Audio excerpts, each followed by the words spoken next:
I'm going to ask you questions that I may or may not know the answer to so that I can adopt a certain attitude and invoke a response that wouldn't necessarily happen if you were hanging out with, folks that you've been hanging out with for years like myself, and people who practice primitive skills and survival and who quest after knowledge about edible and medicinal plants. Why would folks studying survival, bushcraft, or primitive skills even need to bother learning plants? I mean, we're a bunch of red meat-eating, no-neck nugs. We're not botanists. Everything relating to outdoor skills relates to plants. Especially the more primitive you go, the more it becomes plant-based. A lot of people who are in, sort of the hardcore primitive skills group, they love friction fire. Friction fire is all about selection of plants. You choose the wrong plant, you can't get the temperature high enough to create an ember.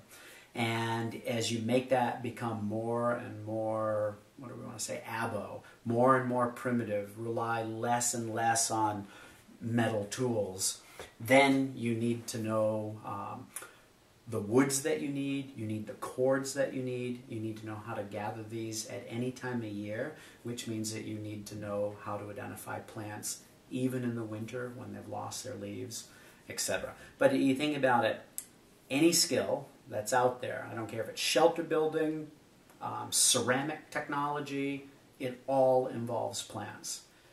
Without burning plants, you can't create temperatures to make clay pots. Your shelter, at least in the eastern woodlands, largely made out of plants. Our hunting tools, largely made out of plants. Yes, they may have stone tips and feather fletching, but the shafts, the bows, the atlatls, the darts, everything. So you get my point. Nice. All plants. What do you say to folks who buy into this whole societal plant phobia where they're frozen in fear about going out and foraging? Oh, there's so many poisonous lookalikes, or those wild plants are dirty. What do you got to say to those folks? I'm going to quote somebody that I think has it right on the nail, has hit it right on the nail head, and they said that, see if I can remember this well enough, that those lookalikes really don't look alike. It's just a matter of awareness. I wonder who said that. But the point is that a lot of the species that people claim are lookalikes actually aren't. And one of the best examples of that is wild carrot. Okay, or Queen Anne's lace, another common name this plant is known by. Everyone talks about, we need to worry about water hemlock and poison hemlock as species that look a lot like it. And really the only things that these species share in common is the fact that their petals are white and they have an arrangement of the flowers in an umbel, we call this. There's the similarity, and it stops after that. They have different stems, they have different leaves. In some cases they have very different ecologies. They taste different, they smell different. They really don't share that much similarity, but we've heard this over and over and over from people who have written foraging books, who are worried about liability and that kind of thing, and it's just crazy.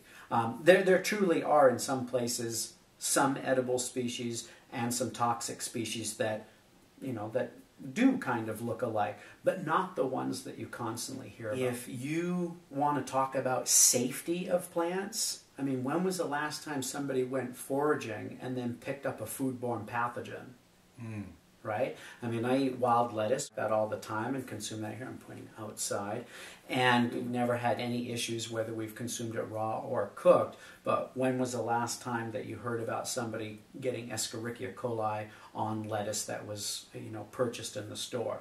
Or on tomatoes, or on spinach, or whatever it is. So when it comes to food safety, I would much rather be in charge of gathering the food myself and not having it go through many processing steps and many different hands that have touched it, increasing the possibility of passing on some pathogen. In your book, you talk about the wild edible and medicinal values of these plants, but seriously, to process this rice, do you seriously believe we're going to get as much nutritional value or medicinal value out of a wild plant compared to what our society produces in grocery stores and pharmacies? Well, if we grab the jar of wild rice from you, in terms of calories, we will not.